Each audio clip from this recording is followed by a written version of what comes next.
خالد، شیخ شمس الزہا، شیخ خورشید، شیخ سعود، شیخ سعود،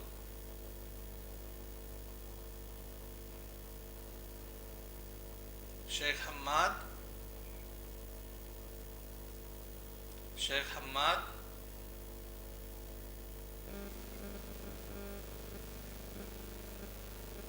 شیخ حشام الدین، شیخ عبدالعزیز،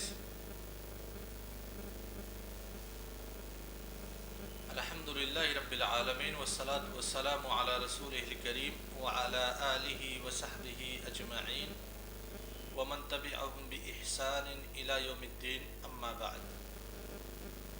شباب، قبل اس کے کہ آج کے درس کی ابتدا کی جائے، جو کچھ پڑھایا جا چکا اس کے تعلق سے اگر کوئی اشکال ہے یا کوئی استفسار ہے تو آپ پیش کر سکتے ہیں۔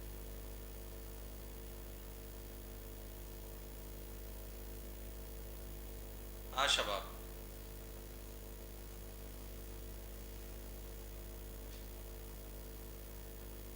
کوئی سوال ہے؟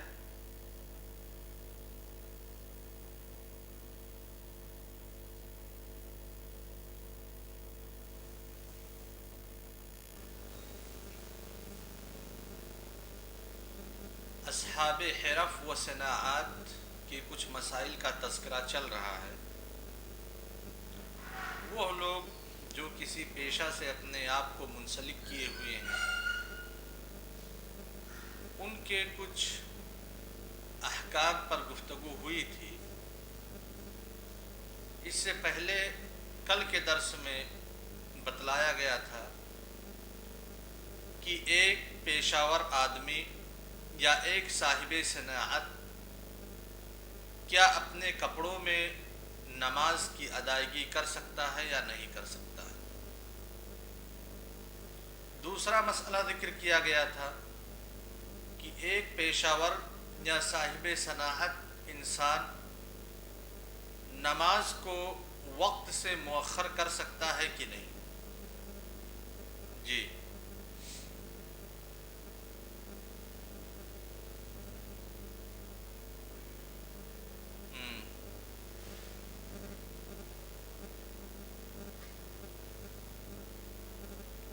تو صاحب حرفت میں ٹھیک ہے، ایک تو ہے بذات خود آدمی اپنا بزنس کرے تو وہ اس کا شمار سیدھا بیع و شراء میں ہوگا، ٹھیک۔ ایک آدمی ہے جو کسی بزنس مین کے ہاں نوکری کر رہا ہے تو اس کا شمار صاحب حرفت میں ہوگا، ٹھیک ہے۔ آج ایک تیسرا مسئلہ ہے، یا یہ کہیے پانچواں مسئلہ ہے صنعت و حرفت کے تعلق سے، کیونکہ اس کے پہلے کے درس میں دو مسائل کا تذکرہ اور ہو چکا تھا۔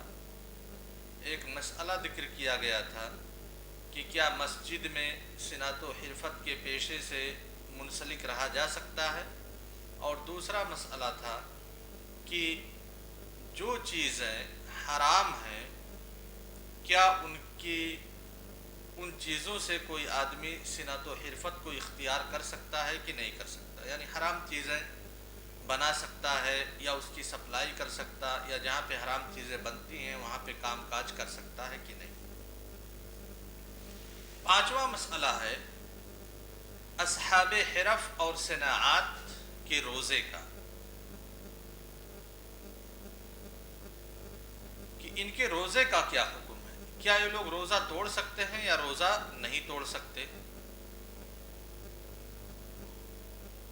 مسئلہ ویسے دیکھنے میں بہت آسان لگتا ہے، لیکن جب محل نزاع کی تحریر کریں گے تو مسئلہ بہت ہی واضح ہو جائے گا، اور جو پیچیدگی ہے وہ پیچیدگی بھی سامنے آ جائے گی۔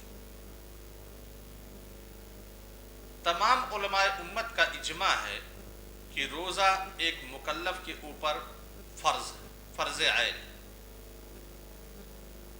رمضان کا روزہ